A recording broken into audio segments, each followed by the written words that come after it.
शांति। आज 3 दिसंबर 2024 की साकार मधुर महावाक्य है। आज की मधुर महावाक्य में बाबा बोले, मीठे बच्चे, याद की यात्रा में अलबेले मत बनो। बाबा क्या बोल रहे हैं कि याद की यात्रा में अलबेले मत बनो। याद से ही आत्मा पावन बनेगी। बाप आए हैं सभी आत्माओं की सेवा कर उन्हें शुद्ध बनाने। तो बाबा क्या बोल रहे हैं? याद की यात्रा में अलबेले मत बनो। याद से ही आत्मा पावन बनेगी।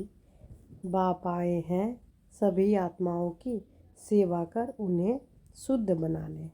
प्रश्न है, कौन सी स्मृति बनी रहे तो खान पान शुद्ध हो जाएगा? कौन सी स्मृति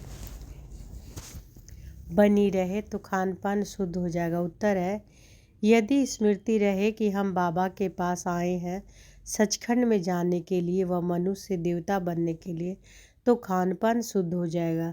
क्योंकि देवताएं कभी अशुद्ध चीज़ नहीं खाते।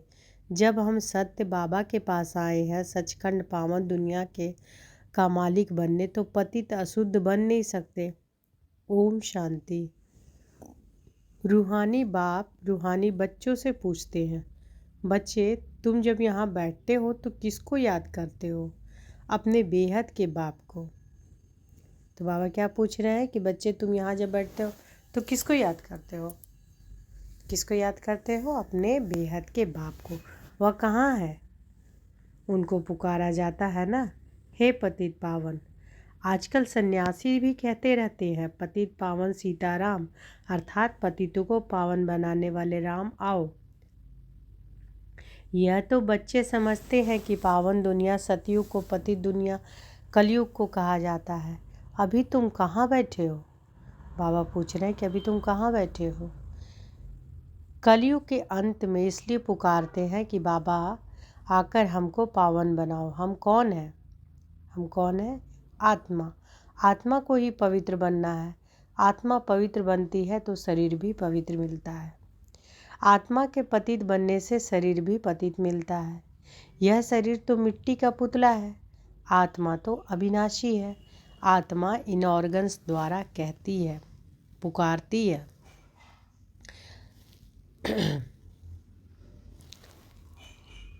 हम बहुत पतित बन गए हैं। तो यह शरीर क्या है? मिट्टी का पुतला। और आत्मा क्या है? अविनाशी। और आत्मा इन ऑर्गन्स द्वारा ही न कहती है, जैसे मुख द्वारा कहती है, पुकारती है कि हम बहुत पतित बन गए हैं, हमको आकर पावन बनाओ। बाप पावन बनाते हैं। 5 विकारों रूपी रावण पतित बनाते हैं। बाप ने अभी स्मृति दिलाई है कि हम पावन थे, फिर ऐसे 84 जन्म लेते लेते अभी अंतिम जन्म में है। यह जो मनुष्य सृष्टि रूपी झाड़ है, बाप कहते हैं कि मैं इनका बीज रूप हूँ। मुझे बुलाते हैं कि हे परमपिता परमात्मा, ओ गॉड फादर लिबरेट मी। हर एक अपने लिए कहते हैं मुझे छुड़ाओ भी और पंडा बनकर शांति धाम घर ले चलो। तो हर एक अपने लिए क्या कहते हैं कि मुझे छुड़ाओ भी और पंडा बनकर शांति धाम घर ले चलो। सन्यासी आदि भी कहते हैं स्थायी शांति कैसे मिले? अब शांति धाम तो है घर। यहाँ से आत्माएं पाठ बजाने आती है। वहाँ सिर्फ आत्माएं ही है, शरीर नहीं है। आत्माएं नंगी अर्थात शरीर बिगड़ रहती है। नंगे का अर्थ यह नहीं कि कपड़े पहनने बिगड़, नहीं, शरीर बिगड़ आत्माएं नंगी अशरीरी रहती है। शरीर बिगड़ आत्माएं नंगी अशरीरी रहती है। बाप कहते हैं कि बच्चे तुम आत्माएं वहाँ मूल वतन में बिगड़ शरीर रहती हो, उसे निराकारी दुनिया कहा जाता है। तो मन बुद्धि से देख रहे हैं बाबा कहाँ की बातें कर रहे हैं? मूल वतन के, कि हम सब कहाँ रहते थे? मूल वतन में, शरीर के बिगड़, है ना, अशरीरी, उसे निराकारी दुनिया कहा जाता है। बच्चों को सीढ़ी पर समझाया जाता है गया है कि कैसे हम सीढ़ी नीचे उतरते आए हैं। पूरे 84 जन्म लगे हैं मैक्सिमम, फिर कोई एक जन्म भी लेते हैं। आत्माएं ऊपर से आती ही रहती है। अभी बाप कहते हैं कि मैं आया हूँ पावन बनाने। शिव बाबा ब्रह्मा द्वारा तुम्हें पढ़ाते हैं। शिव बाबा है आत्माओं का बाप और ब्रह्मा को आदि देव कहते हैं। इस दादा में बाप कैसे आते हैं यह तुम बच्चे ही जानते हो। मुझे बुलाते भी हैं कि हे पतित पावन आओ। आत्माओं ने इस शरीर द्वारा बुलाया है। मुख्य आत्मा है ना, यह है ही दुखधाम। यहाँ कलयुग में देखो अब बैठे बैठे अचानक मृत्यु हो जाती है। वहाँ ऐसे कोई बीमार ही नहीं होते। नाम ही है स्वर्ग। कितना अच्छा नाम है, कहने से दिल खुश हो जाता है। क्रिश्चियन भी कहते हैं क्राइस्ट से 3000 वर्ष पहले पैराडाइज था। यहाँ भारतवासियों को तो कुछ भी पता नहीं, क्योंकि उन्होंने सुख बहुत देखा है, दुख भी बहुत देख रहे हैं। तमो प्रधान बने हैं। 84 जन्म भी इन्हों के हैं। आधा कल्प बाद फिर और धर्म वाले आते हैं। अभी तुम समझते हो कि आधा कल्प देवी देवताएं थे और कोई धर्म नहीं था। फिर त्रेता में जब राम हुआ तो भी इस्लामी बौद्ध ही नहीं थे। मनुष्य तो बिल्कुल घोर अंधियारे में है। कह देते दुनिया की आयु लाखों वर्ष है, इसलिए मनुष्य मूंझते हैं कि कलयुग अर्जुन छोटा बच्चा है। तुम अभी समझते हो कि कलयुग पूरा हो, अभी सतयुग आएगा, इसलिए तुम आए हो बाप से स्वर्ग का वर्षा लेने। तुम सब स्वर्गवासी थे, बाप आते ही हैं स्वर्ग स्थापन करने। तुम ही स्वर्ग में आते हो, बाकी सब शांति धाम घर चले जाते हैं। वह है स्वीट होम। आत्माएं वहाँ निवास करती है, फिर यहाँ आकर पाठधारी बनती है। शरीर बिगड़ तो आत्मा बोल भी ना सके। वहाँ शरीर ना होने के कारण आत्माएं शांति में रहती है। फिर आधा कल्प है देवी देवताएं, सूर्यवंशी चंद्रवंशी। फिर द्वापर कलयुग में होते हैं मनुष्य। देवताओं का राज्य था, फिर अब वह कहाँ गए किसी को पता नहीं। यह नॉलेज अभी तुमको बाप से मिलती है, और कोई मनुष्य में यह नॉलेज होती नहीं। बाप ही आकर मनुष्यों को यह नॉलेज देते हैं, जिससे ही मनुष्य देवता बनते हैं। तुम यहाँ आए ही हो मनुष्य देवता बनने के लिए। देवताओं का खान पान अशुद्ध नहीं होता, वे कभी बीड़ी आदि पीते नहीं। यहाँ के पतित मनुष्यों की बात मत पूछो, क्या क्या खाते हैं। अब बाप समझाते हैं कि यह भारत पहले सचखंड था, जरूर सच्चे बाप ने स्थापन किया होगा। बाप को ही ट्रुथ कहा जाता है। बाप ही कहते हैं कि मैं इस भारत को सचखंड बनाता हूँ। तुम सच्चे देवताएं कैसे बन सकते हो वह भी तुमको सिखलाता हूँ। कितने बच्चे यहाँ आते हैं, इसलिए यह मकान आदि बनवाने पड़ते हैं। अंत तक भी बनते रहेंगे, बहुत बनेंगे। मकान खरीद भी करते हैं। शिव बाबा ब्रह्मा द्वारा कार्य कराते हैं। ब्रह्मा हो गया है सावरा, क्योंकि यह बहुत जन्मों के अंत का जन्म है ना। यह फिर गोरा बनेगा। कृष्ण का भी चित्र गोरा और सांवरा है ना। म्यूजियम में बड़े बड़े अच्छे अच्छे चित्र हैं, जिस पर तुम किसी को अच्छी रीति समझा सकते हो। यहाँ बाबा म्यूजियम नहीं बनवाते, इनको कहा जाता है टावर ऑफ साइलेंस। तुम जानते हो कि हम शांति धाम अपने घर जाते हैं, हम वहाँ के रहने वाले हैं। फिर यहाँ आकर शरीर ले पाठ बजाते हैं। बच्चों को पहले पहले यह निश्चय होना चाहिए कि कोई साधु संत नहीं पढ़ाते हैं। यह दादा तो सिंध का रहने वाला था, परंतु इनमें जो प्रवेश कर बोलते हैं वह है ज्ञान का सागर। उनको कोई जानते ही नहीं। कहते भी हैं गॉड फादर, परंतु कह देते हैं कि उनका नाम रूप है ही नहीं, वह निराकार है। तो बाबा क्या कह रहे हैं कि क्या कह देते हैं सब कि उनको तो कोई जानता नहीं है। कहते भी हैं गॉड फादर, परंतु कह देते कि उनका नाम रूप है ही नहीं, वह निराकार है, उनका कोई आकार नहीं है। फिर कह देते वह सर्वव्यापी है। अरे परमात्मा कहाँ है? कहेंगे वह सर्वव्यापी है, सबके अंदर है।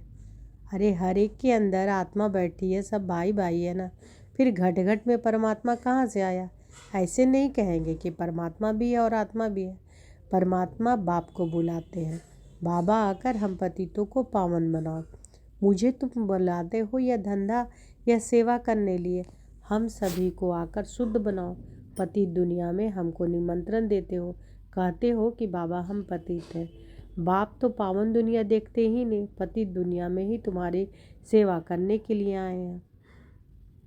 अब यह रावण राज विनाश हो जाएगा, बाकी तुम जो राजयोग सीखते हो वह जाकर राजाओं का राजा बनते हो। तुमको अनगिनत बार पढ़ाया है। फिर 5000 वर्ष बात तुमको ही पढ़ाएंगे। सतयुग त्रेता ही की राजधानी अब स्थापन हो रही है। पहले है ब्राह्मण कुल, प्रजापिता ब्रह्मा गाया जाता है ना, जिसको एडम आदिदेव कहते हैं। यह कोई का पता नहीं, बहुत है जो यहाँ आकर सुनकर फिर माया के वश हो जाते हैं। पुण्य आत्मा बनते बनते पाप आत्मा बन पड़ते हैं। माया बड़ी जबरदस्त है, सबको पाप आत्मा बना देती है। यहाँ कोई भी पवित्र आत्मा पुण्य आत्मा है नहीं। पवित्र आत्माएं देवी देवता ही थे। यह सब पतित बन जाते हैं। जब सब पतित बन जाते हैं तब बाप को बुलाते हैं। अभी यह है रावण राज पतित दुनिया। इसको कहा जाता है कांटों का जंगल। तो कांटों का जंगल किसको बाबा बोल रहे हैं? इस रावण राज पतित दुनिया, या जो रावण राज्य है पतित दुनिया, उसको कहा जाता है कांटों का जंगल। सतयुग को कहा जाता है garden of flowers. Mughal garden में कितने फर्स्ट क्लास अच्छे अच्छे फूल होते हैं, अक के भी फूल मिलेंगे, परंतु इसका अर्थ कोई भी समझते नहीं कि शिव के ऊपर अक क्यों चढ़ाते हैं। यह भी बाप बैठ समझाते हैं। मैं जब पढ़ाता हूँ तो उनमें कोई फर्स्ट क्लास मोतिये, कोई रतन ज्योति, कोई फिर अक के हैं। नंबरवार तो है ना। इसको ही कहा जाता है दुखधाम मृत्यु लोक। सतयुग है अमर लोक। यह बातें कोई शास्त्रों में नहीं है। शास्त्र तो इस दादा ने पढ़े हैं। बाप तो शास्त्र नहीं पढ़ाएंगे। बाप तो खुद सदगति दाता है, करके गीता को रेफर करते हैं। सर्वशास्त्रमयी शिरोमणि गीता भगवान ने गाई, परंतु भगवान किसको कहा जाता है यह भारतवासियों को पता नहीं। कहा जाता है तो सर्वशास्त्रमयी शिरोमणि गीता भगवान ने गाई है, परंतु भगवान किसको कहा जाता है यह भारतवासियों को पता नहीं। बाप कहते हैं कि मैं निष्काम सेवा करता हूँ, तुमको विश्व का मालिक बनाता हूँ। मैं नहीं बनता हूँ। स्वर्ग में तुम मुझे याद नहीं करते हो। दुख में सिमरन सब करे, सुख में करे न कोई। इनको दुख और सुख का खेल कहा जाता है। स्वर्ग में और कोई दूसरा धर्म होता ही नहीं। वह सभी आते ही बाद में। तुम जानते हो कि अभी इस पुरानी दुनिया का विनाश हो जाएगा। नेचुरल कैलेमिटीज, तूफान आएंगे जोर से, सब खत्म हो जाएंगे। तो बाप अभी आकर बेसमझदार से समझदार बनाते हैं। बाप ने कितना धन माल दिया था, सब कहाँ गए? अभी कितने इंस्टॉलमेंट बन गए हैं। भारत जो सोने का चिड़िया था वह अब क्या बन पड़ा है? अब फिर पतित पावन बाप आए हैं, राजयोग सिखला रहे हैं। वह है हठ योग और यह है राजयोग। यह राजयोग दोनों के लिए है। वह हठ योग सिर्फ पुरुष ही सीखते हैं। अब बाप कहते हैं कि पुरुषार्थ करो, विश्व का मालिक बनकर दिखाओ। अब इस पुरानी दुनिया का विनाश तो होना ही है। बाकी थोड़ा समय है। यह लड़ाई अंतिम लड़ाई है। यह लड़ाई शुरू होगी तो रुक नहीं सकती। यह लड़ाई शुरू ही तब होगी जब तुम कर्मातीत अवस्था को पाएंगे और स्वर्ग में जाने के लायक बन जाएंगे। बाप फिर भी कहते हैं याद की यात्रा में अलबेले नहीं बनो। तो बाबा क्या कहते हैं? याद की यात्रा में अलबेले मत नहीं बनो, इसमें ही माया बिगड़ डालती है। अच्छा, मीठे मीठे सिक्के लदे बच्चों प्रति माता पिता बाप दादा का याद प्यार और गुड मॉर्निंग। रूहानी बाप की रूहानी बच्चों को नमस्ते। हम सब रूहानी बच्चों की रूहानी माता पिता बाप दादा को याद प्यार, गुड मॉर्निंग और नमस्ते नमस्ते नमस्ते। शुक्रिया बाबा, शुक्रिया। धारणा के लिए मुख्य सार। आज धारणा करने के लिए बाबा बोले हैं, पहला, बाप द्वारा अच्छी रीति पढ़कर फर्स्ट क्लास फूल बनना है। कांटों के इस जंगल को फूलों का बगीचा बनाने में बाप को पूरी मदद करनी है। बाप द्वारा अच्छी रीति पढ़कर फर्स्ट क्लास फूल बनना है। कांटों के इस जंगल को फूलों का बगीचा बनाने में बाप को पूरी मदद करनी। दूसरा, कर्मातीत अवस्था को प्राप्त करने व स्वर्ग में उच्च पद का अधिकार प्राप्त करने के लिए याद की यात्रा में तत्पर रहना है, अलबेला नहीं बनना है। कर्मातीत अवस्था को प्राप्त करने व स्वर्ग में उच्च पद का अधिकार प्राप्त करने के लिए याद की यात्रा में तत्पर रहना है, अलबेला नहीं बनना है। बाबा ने वरदान दिया है तो अनुभव करें कि बाबा का वरद हस्त हमारे सिर पर है। बाबा ने वरदान दिया, अपने मस्तक पर सदा बाप की दुआओं का हाथ अनुभव करने वाले मास्टर विघ्न विनाशक भव। अपने मस्तक पर सदा बाप की दुआओं का हाथ अनुभव करने वाले मास्टर विघ्न विनाशक भव। गणेश को विघ्न विनाशक कहते हैं। विघ्न विनाशक वही बनते हैं जिनमें सर्व शक्तियाँ हैं। सर्व शक्तियों को समय प्रमाण कार्य में लगाओ तो विघ्न ठहर नहीं सकते। कितने भी रूप से माया आए, लेकिन आप नॉलेजफुल बनो।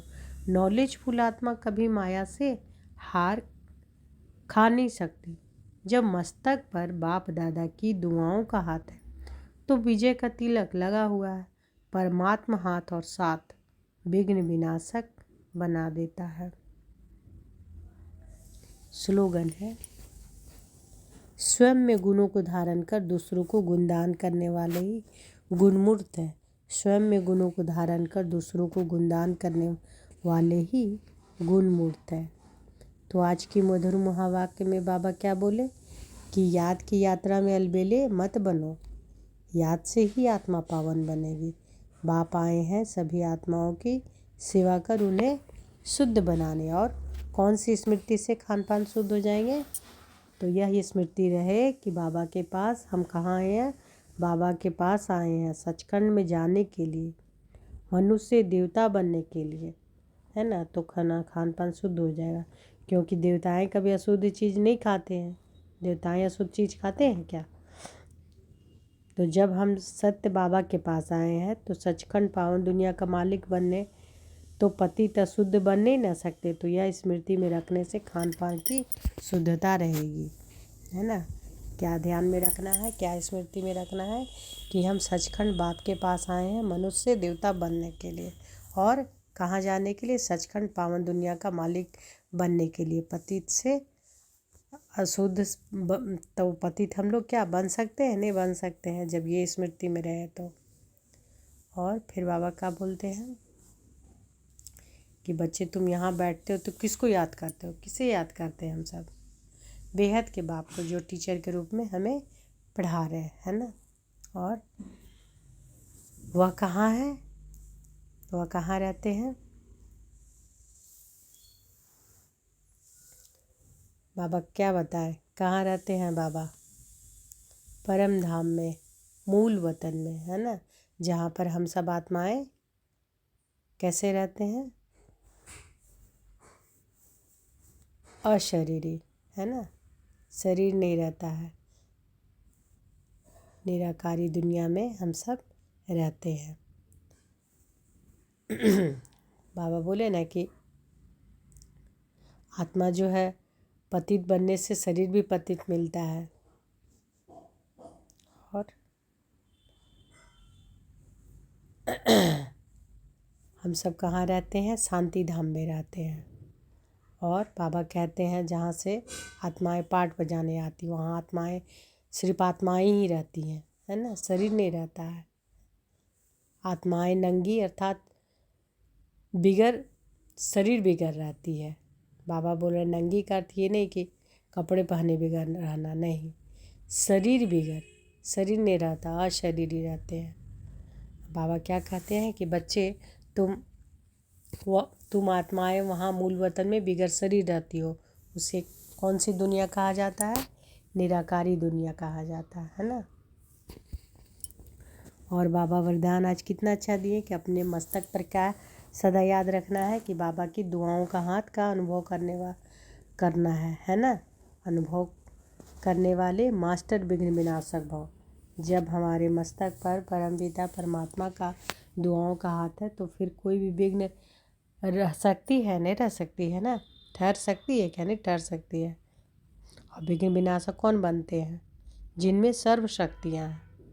और सर्व शक्तियों को समय प्रमाण कार्य में लगाना है। तो विघ्न क्या होगा? ठहरेगा क्या? विघ्न नहीं ठहरेगा।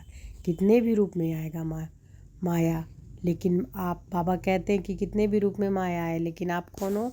नॉलेजफुल बनो। नॉलेजफुल आत्मा कभी माया से हार खा नहीं सकती। और जब मस्तक पर बाप दादा की दुआओं का हाथ है तो विजय का तिलक तो लगा हुआ है। परमात्म हाथ और साथ विघ्न विनाशक बना देता है। परमात्म हाथ और साथ बाबा का हाथ और साथ जब दोनों हो तो विघ्न विनाशक बना देता है ना। और स्लोगन में बाबा बोले कि स्वयं में गुणों को धारण कर दूसरों को गुणदान करने वाले ही गुणमूर्त है। ठीक है, शुक्रिया बाबा, शुक्रिया। ओम शांति।